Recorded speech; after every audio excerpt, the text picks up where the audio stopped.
एक बार किसी राज्य का राजकुमार महात्मा बुद्ध के पास आता है और वह महात्मा बुद्ध से कहता है, आप हमेशा कहते रहते हैं कि ध्यान करो, ध्यान करो। लेकिन मेरे लिए ध्यान करना तो दूर की बात है। मैं कुछ समय के लिए अपनी आंखें बंद करके शांति से भी नहीं बैठ पाता हूँ। मेरा मन इतना बेचैन है कि यह हर समय कुछ ना कुछ सोचता रहता है। मैं जब भी ध्यान करने बैठता हूँ तो मेरे अंदर विचारों का तूफान आने लगता है। लोगों के बारे में सोचकर, अपने जीवन की बीती घटनाओं के बारे में और अपने भविष्य के बारे में, और ऐसी ही ना जाने कितने सारे अजीबोगरीब विचार लगातार मेरे मन में आते रहते हैं। मैं इन्हें रोकने की बहुत कोशिश करता हूँ, लेकिन जब मैं इन्हें रोकने में असफल हो जाता हूँ तो मैं ध्यान को तोड़कर बैठ जाता हूँ। इतनी बातें कहने के बाद वह महात्मा बुद्ध की ओर देखता है और कहता है, बुद्ध, आप मेरी इस समस्या का कोई समाधान बताएं। बुद्ध ने कहा, मैं क्या समाधान बता सकता हूँ? सोचो, तुम्हारा ही मन है, लेकिन यह तुम्हें कुछ देर तक आंख बंद करके बैठने भी नहीं देता है। कितना आजाद कर रखा है तुमने इसे। राजकुमार ने कहा, बुद्ध, मैंने बहुत सोचा लेकिन मुझे अपनी इस समस्या का कोई समाधान समझ नहीं मिला, इसलिए मैं आपकी शरण में आया हूँ। अब आप ही कोई रास्ता दिखाएं। बुद्ध ने कुछ देर तक राजकुमार के चेहरे की तरफ बड़े ध्यान से देखा और फिर कहा, ठीक है, तुम ये 4 आदतें छोड़ दो और फिर तुम्हारा मन लगने लगेगा। राजकुमार पूरे ध्यान लगाकर बुद्ध की बातें सुनने लगा। बुद्ध ने कहा, पहली आदत, दूसरों के मन को पढ़ना छोड़ दो। तुम और तुम्हारे जैसे ज्यादातर लोग यही गलती कर रहे हैं कि वो दूसरों की मन की बातों को पढ़ने का प्रयास कर रहे हैं कि अच्छा, सामने वाला मेरे बारे में ऐसा सोच रहा है, और यही एक आदत तुम्हें सबसे ज्यादा बेचैन और परेशान कर रही है। ज्यादातर उत्सवों पर लोग दूसरों के मन की बातों को गलत और नकारात्मक तरीके से ही पढ़ते हैं।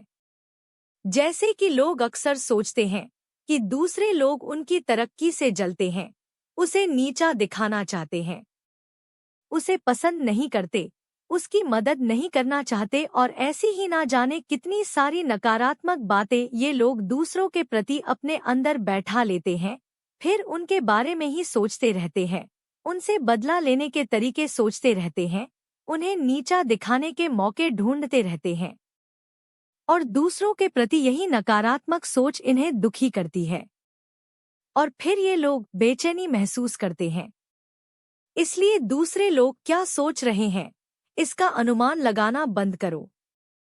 दूसरे लोगों के विचारों को पढ़ने की कोशिश करना बंद करो।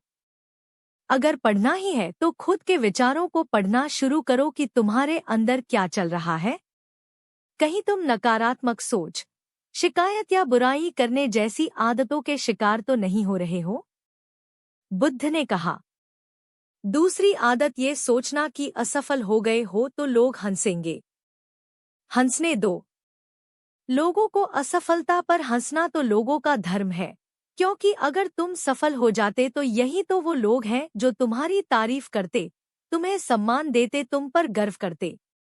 अगर तुम अपनी सफल होने पर दूसरों से तारीफ की उम्मीद करते हो तो अपनी असफलता पर उनके हंसने से तुम्हें दुखी नहीं होना चाहिए। और समस्या ही यही है कि हम इंसान असफलता को बुरा मानते हैं, जबकि असफल होना सफल होने से भी ज्यादा जरूरी है, क्योंकि बिना असफल हुए सफल इंसान के अंदर घमंड और दूसरों को खुद से छोटा समझने की भावना पैदा करती है, जबकि असफलता हमें विनम्र रहना, धैर्य रखना और लगातार प्रयास करना सिखाती है।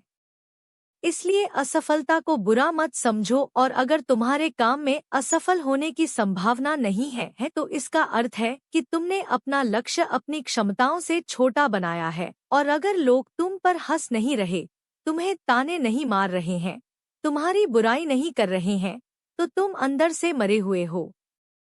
तुम अपने मानसिक सीमाओं से बाहर जाकर कुछ नया करने का प्रयास नहीं कर रहे हो, क्योंकि असफल भी वही होता है जो कुछ नया करने का प्रयास करता है। और एक बात हमेशा याद रखना, अगर तुम्हारे अंदर असफल होने का साहस नहीं है तो तुम कभी भी बड़ा लक्ष्य हासिल नहीं कर सकते जो तुम करना चाहते हो।